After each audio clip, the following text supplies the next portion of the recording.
Welcome to the Deep Dive, where we take your source material and extract the most important nuggets of knowledge and insight. Basically, a shortcut to being truly well-informed. Today, we're diving into something that, well, couldn't be more urgent right now. CBRN preparedness and response in a rapidly changing world. We've got an incredible set of sources centered around a recent industry magazine, CBRN June 2025 vweb.pdf. It's packed with insights on evolving threats, new tech, and the complex human element behind it all. Okay, let's unpack this and maybe try to uncover the profound tension between these escalating, unpredictable dangers and the ingenious, sometimes desperate human efforts to outpace them. The world feels increasingly unpredictable, doesn't it? And our sources highlight this major rethink in how nations are approaching defense. What's truly driving this renewed focus on chemical, biological, radiological, and nuclear threats? Well, what's really clear from articles like Leader, and it's what they do, is a fundamental shift in NATO's focus. The alliance is pivoting away from primarily counterterrorism ops to preparing for large-scale conventional conflict. This acknowledgement comes with a pretty stark awareness of, for instance, Russia's willingness to use chemical and biological agents, often, in open violation of international treaties. Right. And what's fascinating here, I think, is that NATO isn't trying to predict every specific agent or pathogen.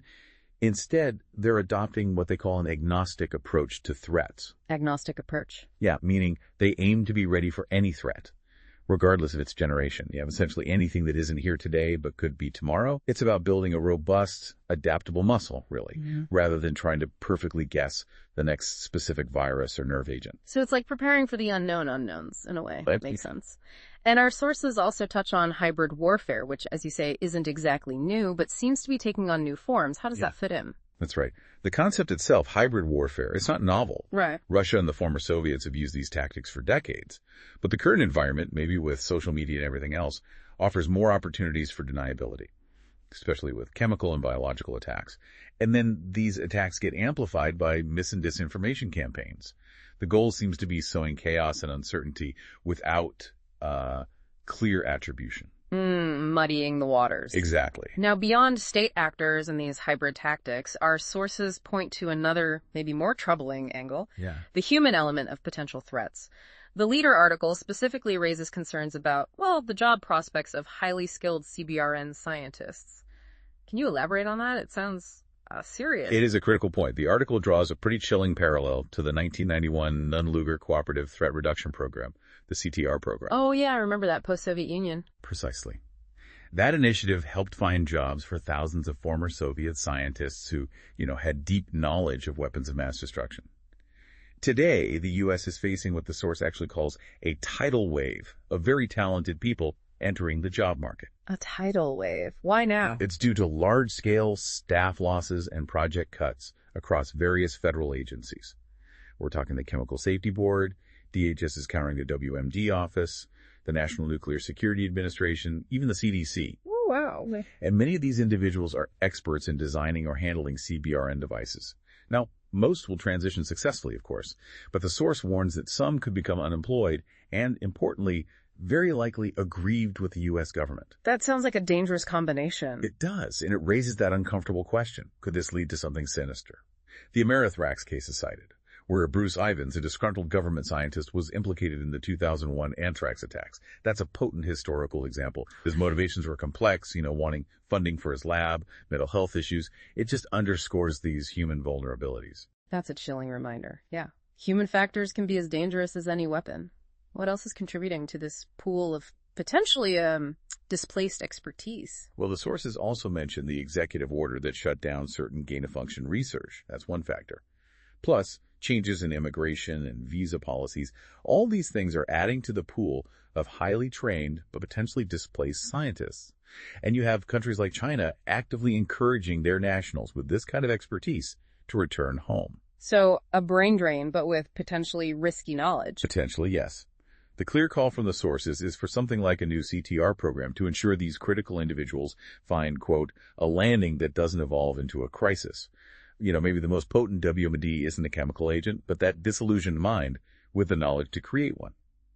This deep dive really reveals that human vulnerability is just as critical to CBRN preparedness as any technological breakthrough. So the human element isn't just about protecting people, but also about managing the very human sources of potential threats. That's quite a thought. Okay, given this unprecedented threat landscape and these human challenges, how is the defense industry actually tooling up? How are they responding? Here's where it gets really interesting. Right. Well, the procurement pendulum swings back, article confirms. CBRN defense is definitely not a niche concern anymore. It's described as a profound transformation, even a fundamental change in the defense ecosystem. Demand, while described as steady rather than dramatic, shows this clear shift away from just simple stockpiling. Now it's about acquiring integrated deployable capability. As an example, Avon Protection has delivered over 300,000 respiratory protection items just to NATO nations. Integrated capability, so not just buying masks off the shelf. Exactly. A key takeaway here is the move towards a system-based approach. Yeah. The market is now viewing CBRN items not as standalone products, but as part of a cohesive system. Yeah. There's a huge emphasis on interoperability across platforms, services, even across national borders. Ah, interoperability. That sounds crucial, but also like a massive headache. It is. It's a critical evolution from what used to be, frankly, a patchwork of products and national standards. Yeah. It's not just about having the gear anymore. It's ensuring everyone can use it together effectively, no matter their uniform or nationality. That sounds like a massive logistical and political hurdle, just ensuring all these different components from different manufacturers can actually, talk to each other. What kind of cutting-edge innovations are we actually seeing in this space then? Oh, there are significant advancements highlighted in our sources. Companies are developing things like high-fidelity portable detectors, think lab-quality results but out in the field, like the 908 device's MX908.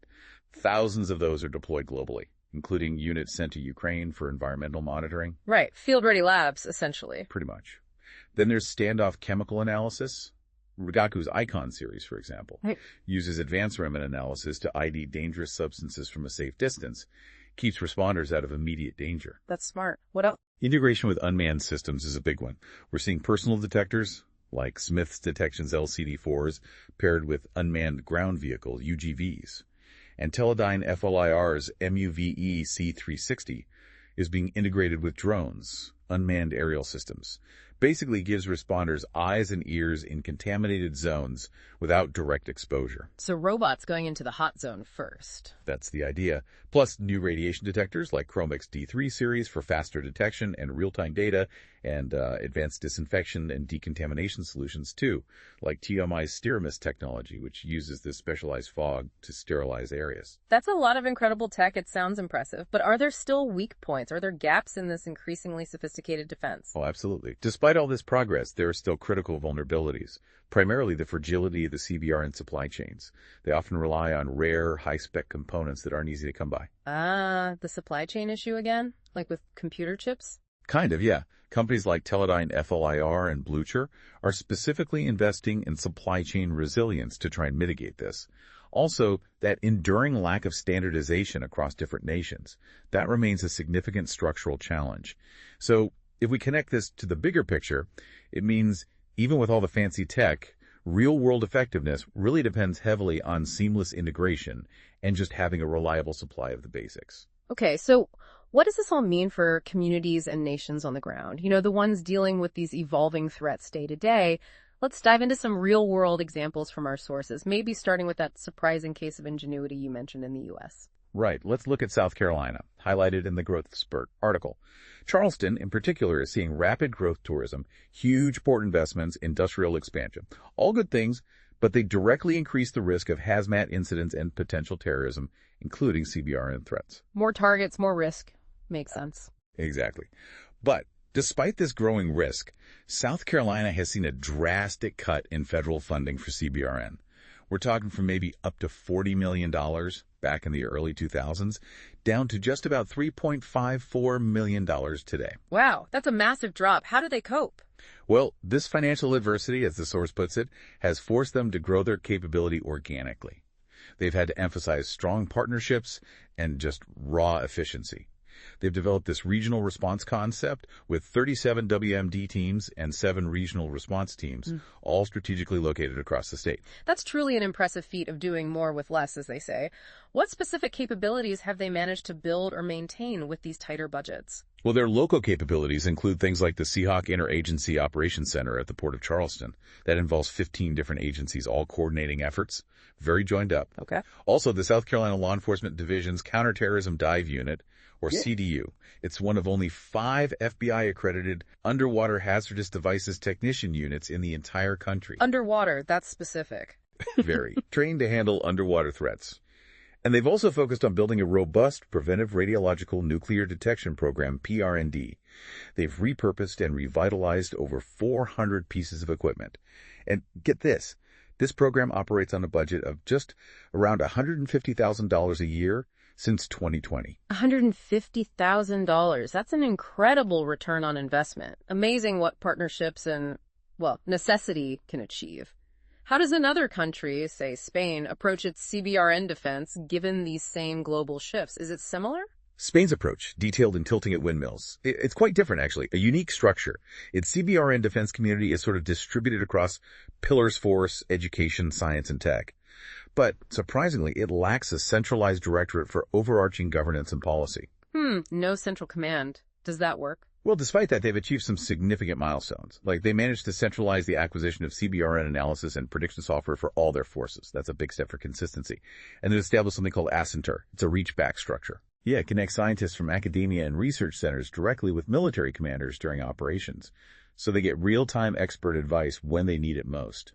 It's a pretty smart way to bridge that gap between, pure research and the immediate needs on the ground. So they might not have a central command structure on paper, but they're making sure knowledge flows quickly where it's needed. Smart. What about their equipment? Are they keeping up technologically? Oh, yes. Spain has invested heavily in state-of-the-art equipment, things like the Falcon 4G chemical standoff detectors, and the Griffin G5 GCMS. That's a sophisticated bit of kit that can quickly separate and identify individual chemical compounds in the field, like giving a chemical fingerprint. Okay, very advanced stuff. And their star acquisition seems to be this new CBRN reconnaissance vehicle called the Pitana.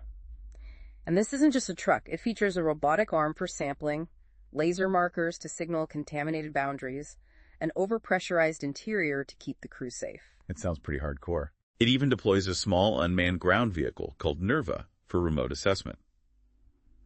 Yeah, the Pitana sounds like it's built to chew through anything. Wow. Any other standout innovations from Spain? Well, there's this Helicom project, which sounds fascinating. It combines an active laser with a helicopter. The idea is to get qualitative and quantitative info on outdoor exhaust gases, like chemical plumes. During tests, they actually detected small amounts of ammonia up to 4,000 meters away. That could enable stealth missions without the helicopter itself being detected near the source. Sneaky and useful. Definitely. The importance of decontamination is also growing there, with a focus on multifunctional CBRN units. And they're looking at new tech, like cold plasma technology, to decontaminate sensitive electronics. Think radios, UAVs, stuff that water or harsh chemicals would destroy. Right, you can't just hose down a drone. Exactly. And climate change is impacting their ops too. It's leading to calls for R&D into cooling systems for protective gear, biometric monitoring for responders in hot zones. The heat stress is a real factor. Yeah, wearing that gear in extreme heat must be brutal. Absolutely. And beyond these structured national responses, our sources also give these snapshots of real-world incidents in the CBR News section. They really demonstrate the sheer variety of threats playing out globally and why this whole recalibration is so urgent. For instance, there was a port explosion in Iran suspected to involve missile fuel precursors, highlights that dual-use problem. And it also covered the unsettling smuggling of an agroterrorism fungus, Fusarium graminearum, into the U.S. by Chinese nationals. A fungus. Agroterrorism. Showing threats can come in subtle biological forms, targeting agriculture, and from unexpected vectors. These real-world examples just underscore how dynamic and diverse the CBRN threat truly is. It really paints a picture of a complex, global challenge. Okay, as these threats get more complex, so do the ethical and humanitarian considerations. Our sources dive into some particularly challenging areas here, things that really make you think. Yeah, one crucial and frankly often overlooked aspect is pediatric CBRN response. It's highlighted in Won't Someone Think About the Children? The challenge is just immense because almost all the original research focused on military-aged men. There's a severe lack of data for children. So we just don't know enough about how these things affect kids. Pretty much. Yeah. And it makes it incredibly difficult to plan for their unique vulnerabilities. And the practical problems are huge. standard auto-injector needles. They're often too long for young children. Plus, they require a 10-second hold word. Try doing that with a scared, distressed child. Almost impossible. Oh, God, yeah. I can't imagine. Decontamination often uses cold water that poses a serious hypothermia risk for small bodies. And kids struggle to follow complex washing instructions anyway. And then there's the sheer emotional weight of an incident like that for both the victims and the responders. It's as big a challenge as the medical protocols themselves. It sounds like a logistical and emotional nightmare. What approaches are even being explored to address this critical gap? Well, the French approach, for example, involves triaging children by weight. Very small children go to specialist hospitals. They have chemists prepare precise dosages for different weight ranges. But the article admits that in a truly chaotic incident, it's really difficult to ensure victims actually go to the right place. Specialists might have to move to general hospitals instead. They've done exercises with mannequins and child actors, and they've shown just how complicated these events become because of the emotions, victims, and also healthcare personnel. Just heartbreaking to even think about planning for. Okay, another highly controversial area to discuss is gain-of-function research, particularly what some call dangerous go. What exactly is this, based on the sources, and why is it such a concern? Right. Professor Simon Wayne Hobson, who's featured in We Don't Need Another Virus, draws this critical distinction. There's Go 1.0 that's benign research, basically, trying to understand biological processes. Then there's Go F 2.0. Or dangerous gov. This involves, and I'm quoting here, the deliberate engineering of viruses to make them more transmissible, more pathogenic, or both.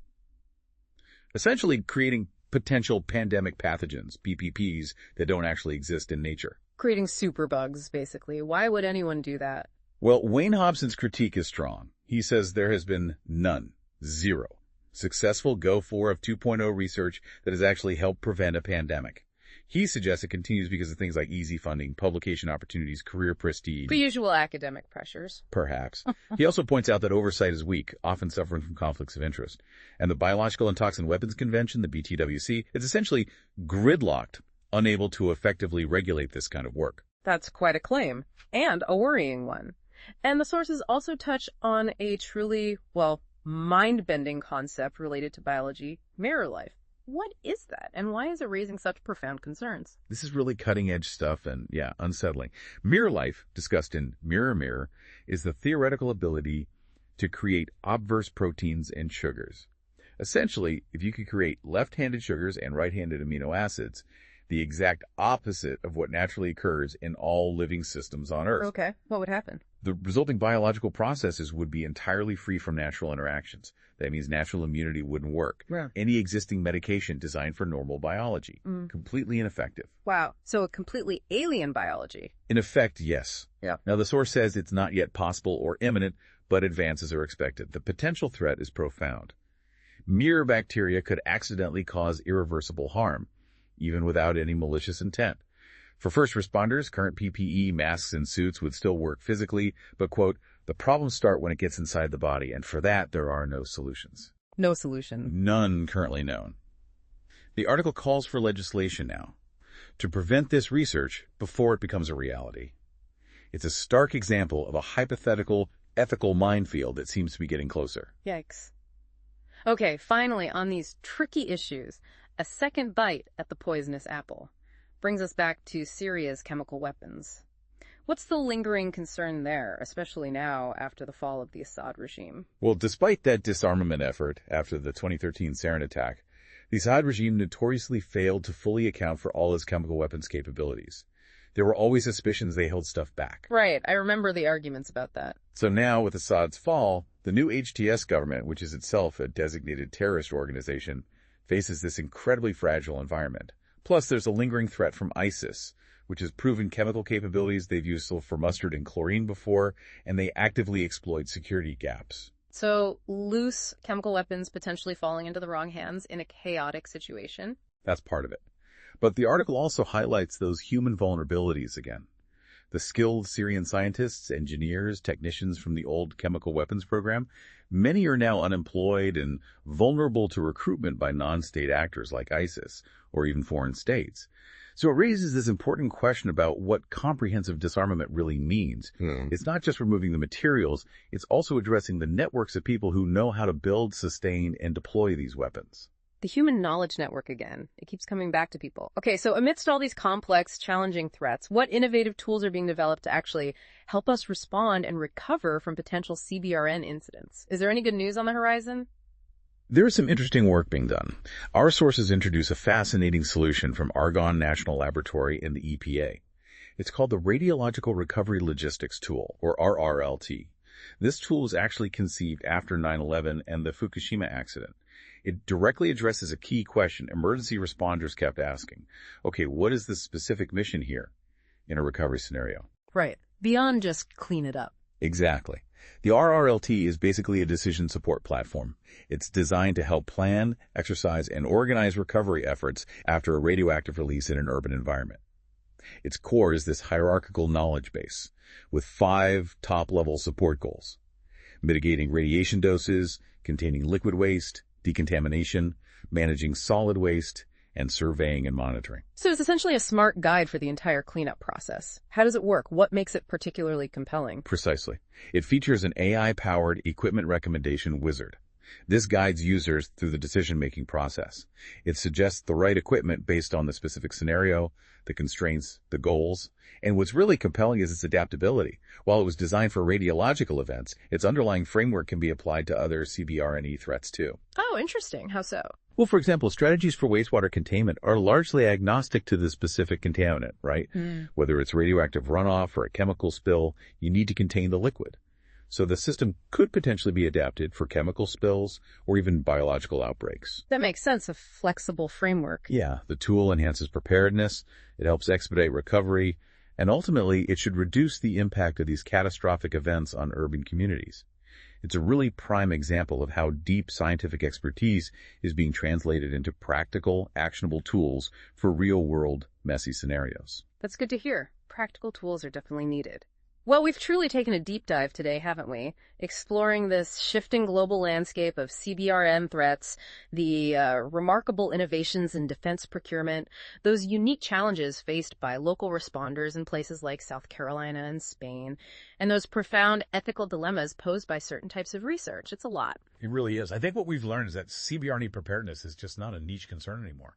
It's clearly undergoing a major strategic recalibration. It's becoming a critical domain that demands constant adaptation, seamless integration of technology, and crucially, robust collaboration across all levels of government and society. It really is about building a collective, resilient muscle. Yeah, that collaboration piece seems key. And for you, our listener, this deep dive really highlights how intricate and interconnected global security is now. It's about understanding that human element, the displaced scientist, the vulnerable child, the dedicated first responder, just as much as it is about the technology and the policy. It's about being, well, proactive, not just reactive. The sources emphasize that when the next crisis hits, and history certainly suggests that will be the time to respond, not simply react. So maybe the question for all of us is, what steps can we take in our own communities, our own spheres of influence to ensure we are part of that proactive preparedness rather than just reacting to the headlines? What small piece of this enormous puzzle might you be able to influence or even just understand more deeply starting today? Something to think about.